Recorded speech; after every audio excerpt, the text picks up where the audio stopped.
नमस्कार मित्रों, इस वीडियो में मैं आपको अत्यंत महत्वपूर्ण जानकारी उन ग्रहों के बारे में देने जा रहा हूं जो आपकी कुंडली में अपनी नीच राशियों में और त्रिक भावों में या अशुभ भावों में बैठे होते हैं।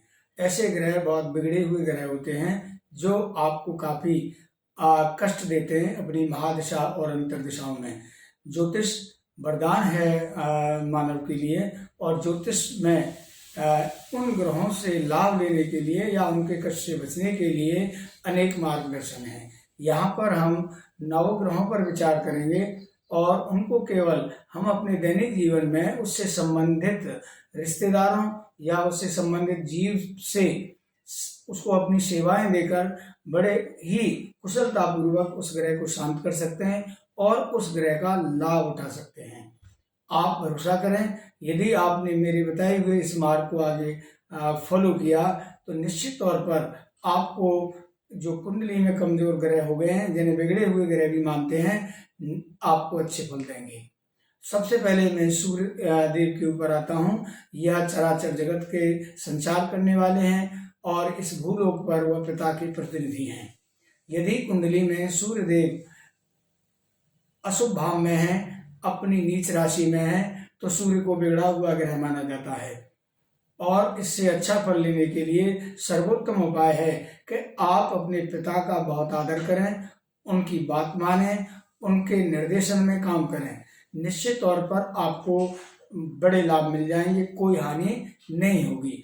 और पिता को हमेशा रविवार के दिन उनका पैर छू करके आशीर्वाद लें, तो आपको निश्चित तौर पर इससे लाभ मिलेगा। विषय यह है कि हम केवल कैसे अपने दैनिक जीवन में जो हमारे संबंधी हैं उनसे कैसे इन ग्रहों को शांत कर सकते हैं। तो ये पहला जो बात है भगवान सूर्य के बारे में मैंने बताई है। यदि मान लीजिए किसी के पिता नहीं है तो पिता तुल्य जो बड़े लोग हैं, हम उनसे आशीर्वाद लें, उनको भी पिता के समान आदर दें, उनकी सेवा करें, तो निश्चित तौर पर बिगड़े हुए सूर्य के अच्छे फल आपको मिलेंगे। आगे चंद्रदेव की बात आती है, तो इस भूलोक पर माँ चंद्रदेव की प्रतिनिधि होती हैं। यदि कुंडली में चंद्रदेव खराब स्थिति में है, अपनी नीच राशि में है या त्रिक भावों में है, तो वो कष्टपूर्ण होते हैं, यानी बिगड़े हुए ग्रहों में उन्हें माना जाएगा।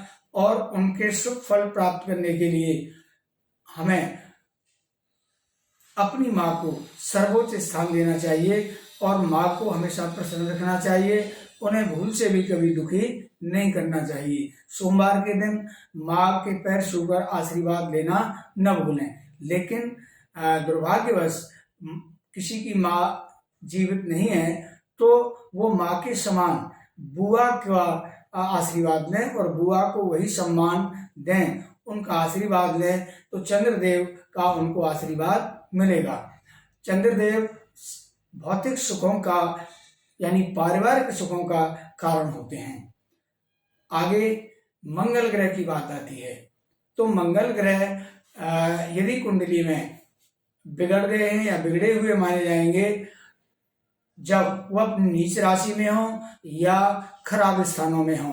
या आप कोई किसी भी योग्य ज्योतिषी से ये पूछ सकते हैं कि हमारा कौन सा ग्रह बिगड़ा हुआ है या खराब है, वो आपको बताएंगे।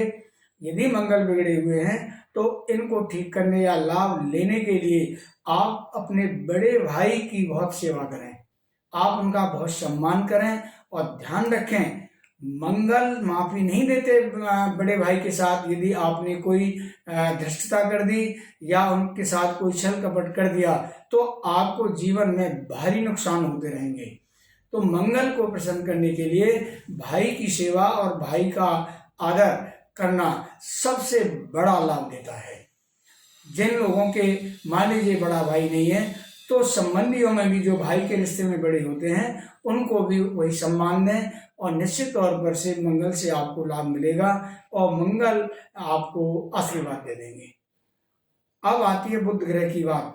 बुध ग्रह जो है हमारे सुख और व्यापार यदि हम करते हैं तो उस क्षेत्र का प्रतिनिधित्व करते हैं, ज्ञान का प्रतिनिधित्व करते हैं, हमारी बुद्धि का प्रतिनिधित्व करते हैं।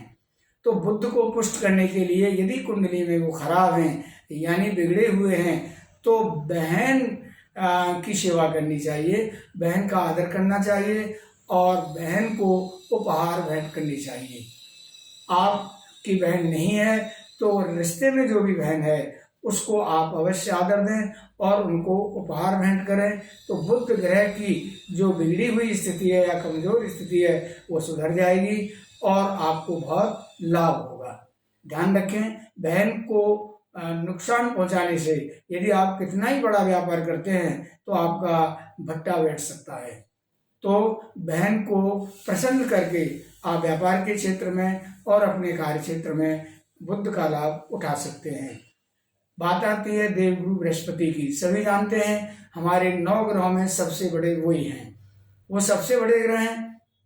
लेकिन यदि कुंडली में वो नीच राशि में है या त्रिक भावों में है, यानी ये कहा जाए कि बृहस्पति कुंडली में बिगड़े हुए हैं, तो उन्हें मनाने का या उनसे लाभ लेने का सर्वोत्तम उपाय है कि कर्मकांडी ब्राह्मण, विद्वान, शिक्षक या गरीब छात्र, उनकी आप मदद करें, उनको उपहार दें, उनको सम्मान दें। और ध्यान रखें, गलती से भी किसी ब्राह्मण, विद्वान, छात्र या शिक्षक का अपमान न करें।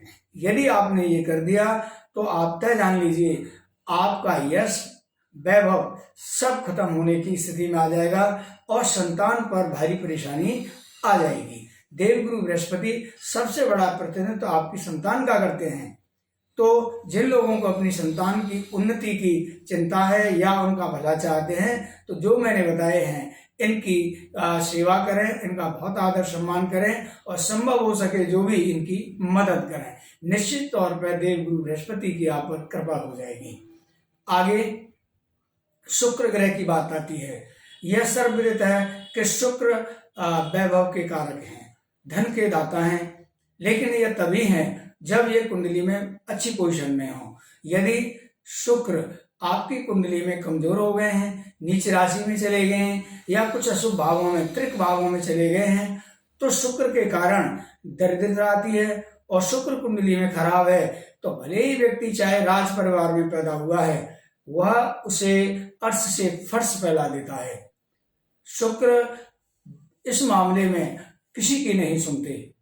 यदि शुक्र बिगड़े हुए हैं और इनसे लाभ लेना है तो पत्नी को बहुत बड़ा सम्मान दें, उन्हें खुश रखें और जीवों में लाल या काले रंग की गाय की निरंतर सेवा करें।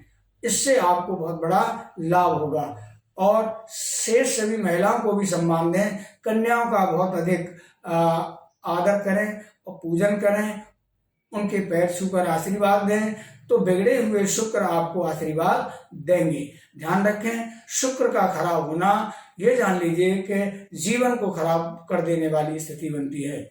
और शुक्र यदि बिगड़ गए हैं कुंडली में तो निश्चित तौर पर पूर्व जन्मों का कोई बहुत ही भयानक बुरा कर्म है जिसके कारण वो अपनी नीच राशि में आए हैं। अब मैं शनिदेव के ऊपर आता हूं। यह न्यायाधीश हैं। शनिदेव यदि कुंडली में खराब होकर आए हैं तो इसका पूरा संकेत है कि आपके पूर्व जन्म में आपने अधिकारों का भारी दुरुपयोग करके किसी को दंडित किया है या किसी का अधिकार छीना है। इस तरह की जब स्थिति होती है तो शनिदेव कुंडली में मतलब बिगड़े हुए माने जाते हैं, खराब माने जाते हैं। यदि कुंडली में इनका लाभ लेना है और ये अच्छी स्थिति में नहीं है तो आपको अपने नौकर चाकरों को बहुत प्रसन्न रखना चाहिए। समय समय पर उन्हें, विशेषकर अमावस के दिन, उनको भोजन कराइए। और यदि आप उनसे मजदूरी लेते हैं तो कुछ पैसे मजदूरी की बढ़ा कर दीजिए। उनको यदा कदा अवसरों पर जो त्योहार या पर्व होते हैं उनको वस्त्र भेंट करिए, मिष्ठान भेंट करिए। आप यकीन जानिए आपके बिगड़े हुए शनि प्रसन्न हो जाएंगे और आपको आशीर्वाद देंगे। नहीं तो आपके कार्य क्षेत्र में बहुत बड़ी बाधाएं आएंगी। अब बात आती है राहु केतु की। दोनों ही क्रूर ग्रह हैं और छाया ग्रह हैं और इनके प्रसन्न करने का एक ही उपाय है कि आप किसी भी गरीब को कभी न सताएं, निर्धन लोगों की मदद करें। आपके लिए दोनों ही अति प्रसन्न होकर के आपके आशीर्वाद देंगे और राहु केतु का आपको आशीर्वाद मिलेगा। जीव सेवा में नौकर चाकरों को प्रसन्न रखना। दूसरा, सबसे जो महत्वपूर्ण है श्वान सेवा है। कुत्ते को कभी न सताएं और कुत्ते को यथासंभव आप भोजन खाना देते रहें, तो राहु केतु दोनों आपको आशीर्वाद देंगे। तो मित्रों, इस तरीके से कुंडली में बेड़े हुए ग्रहों को प्रसन्न किया जा सकता है और उनका लाभ उठाया जा सकता है। यदि श्रद्धा पूर्वक इस बात को माना गया और आपके द्वारा अनुकरण किया गया, तो मैं आपको विश्वास दिलाता हूं कि आपके कमजोर ग्रह भी आपको श्रेष्ठ फल देकर चमत्कृत कर सकते हैं। जय श्री कृष्ण।